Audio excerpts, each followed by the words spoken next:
হরে কৃষ্ণ। আমি অনেকজনকে বলতে শুনেছি যে তারা বলেন যে ভগবান আমার প্রিয়, আমি ভগবানের প্রিয়। তো ভগবান আমার প্রিয় হতে পারে, কিন্তু আমি কি করে ভগবানের প্রিয় হব? ভগবান শ্রীকৃষ্ণ কি বলছেন? ভগবান শ্রীকৃষ্ণ ভগবত গীতায় 12 নম্বর অধ্যায় মানে ভক্তিযোগে 13 নম্বর শ্লোক থেকে 20 নম্বর শ্লোকে বলছেন যে কোন কোন গুণগুলো থাকলে সেই ভক্তটি আমার প্রিয় হতে পারে।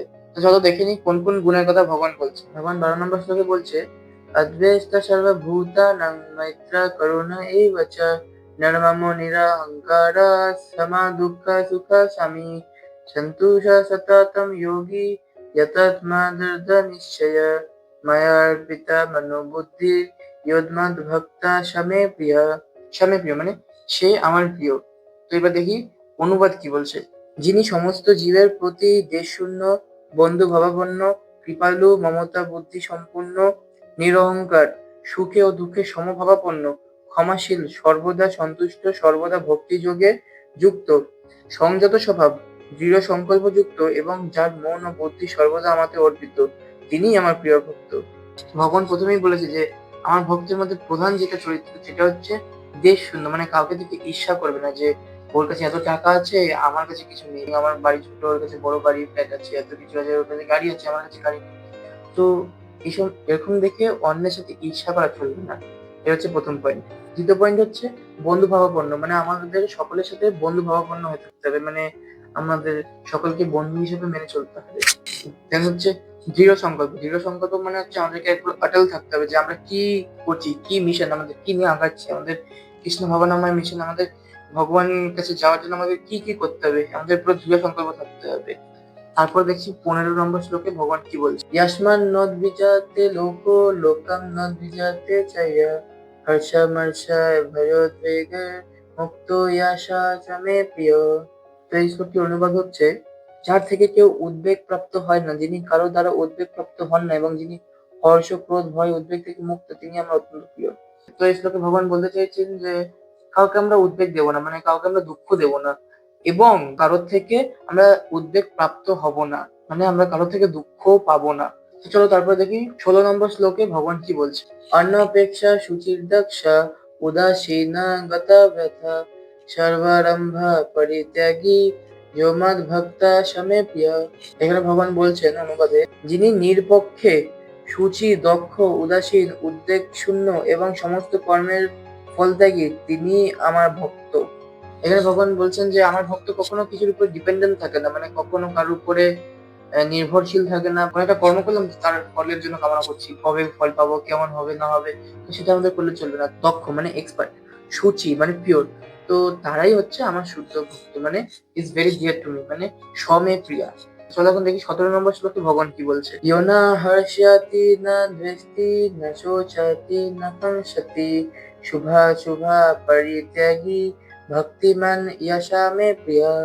অনুবাদে ভগবান বলছেন, যিনি প্রিয় বস্তুর প্রাপ্তিতে হৃষ্ট হন না এবং অপ্রিয় বস্তুর প্রাপ্তিতে দ্বেষ করেন না, যিনি প্রিয় বস্তুর বিয়োগে শোক করেন না, অপ্রাপ্ত ইষ্ট বস্তু আকাঙ্ক্ষা করেন না এবং শুভ ও অশুভ সমস্ত কর্ম পরিত্যাগ করেছেন, এবং যিনি ভক্তিযুক্ত, তিনি আমার প্রিয় ভক্ত। যিনি ভক্তিযুক্ত মানে এতগুলো পয়েন্টস আছে যে তার মধ্যে যিনি ভক্তিযুক্ত মানে জামা শরণাপন্ন হয় সেই আমার প্রিয়।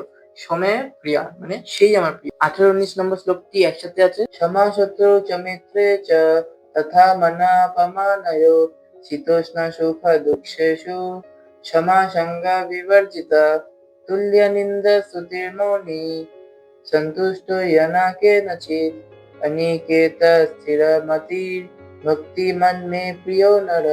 তো এখানে অনুবাদে ভগবান বলছেন যে যিনি শত্রু ও মিত্রের প্রতি সমবুদ্ধি, যিনি সম্মানে ও অপমানে, শীতে ও গরমে এবং সুখে ও দুঃখে এবং নিন্দা ও স্তুতিতে সমভাবাপন্ন, যিনি কুসঙ্গ বর্জিত, সংযত বাক্য এবং যৎকিঞ্চিৎ লাভে সন্তুষ্ট, ক্রিয়াশক্তি শূন্য এবং যিনি স্থির বুদ্ধি ও আমার প্রেমময়ী সেবায় যুক্ত, সেই রকম ব্যক্তি আমার অত্যন্ত প্রিয়। তো এখানে ভগবান বলছেন যে যিনি শত্রুতা এবং মিত্রতাতে বিভেদ করেন না, যিনি অপমান এবং সম্মানে বিভেদ করেন না, মানে সম্মান করলাম নিজেকে খুব প্রশংসিত মানে গর্ব অনুভব হচ্ছে, অপমান করলাম মানে দূর ছাই যা ওর সাথে আর কথা বলবো না, এরকম একটা মনোভাব রাখতে চলবে না, আমাদের একটা সেম লেভেল ব্যালেন্স করে চলতে হবে। যিনি শীত গরম সুখে দুঃখে এবং কুসঙ্গ এবং বাক্য সংযত, মানে হচ্ছে কি ভগবান আমাদের দুটো কান দিয়েছে, দুটো কান দিয়ে আমরা ভগবানের স্তুতি শ্রবণ করবো।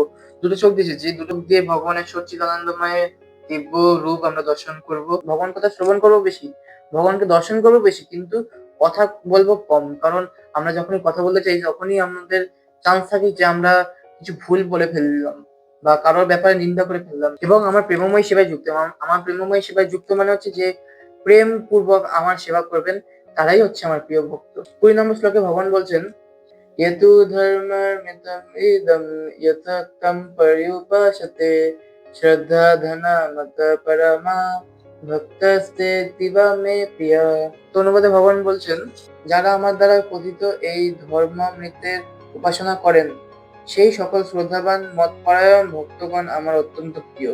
সেখানে ভগবান বলছেন যে এতগুলো গুণ আছে, তো এতগুলো গুণকে ফলো করে যে আমাকে সুপ্রিম মনে করে, মানে আমাকে সর্বোচ্চ মনে করে আমার পূজা করে, তারাই হচ্ছে আমার শুদ্ধ ভক্ত। তো এতগুলো শ্লোকের মাধ্যমে ভগবান বোঝাতে চেয়েছে যে আমার প্রিয় হতে গেলে এতগুলো গুণ তোমাকে পালন করতে হবে। তো এতগুলো গুণ তোমার মধ্যে যদি না থাকে, একটা গুণ যদি থাকে, তাহলেও তুমি আমার প্রিয়। সেই একটা গুণ কি?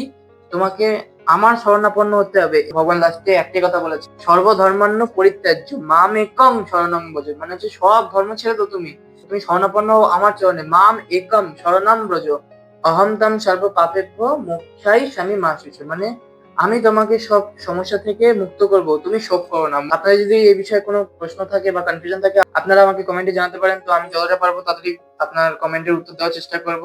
তো আপনাদের যদি আমার ভিডিওটি ভালো লেগে থাকে অবশ্যই লাইক এবং সাবস্ক্রাইব করবেন। তো চলুন আপনারা ভগবানের প্রিয় হওয়ার জন্য প্রচেষ্টা লেগে পড়ুন। এই বল।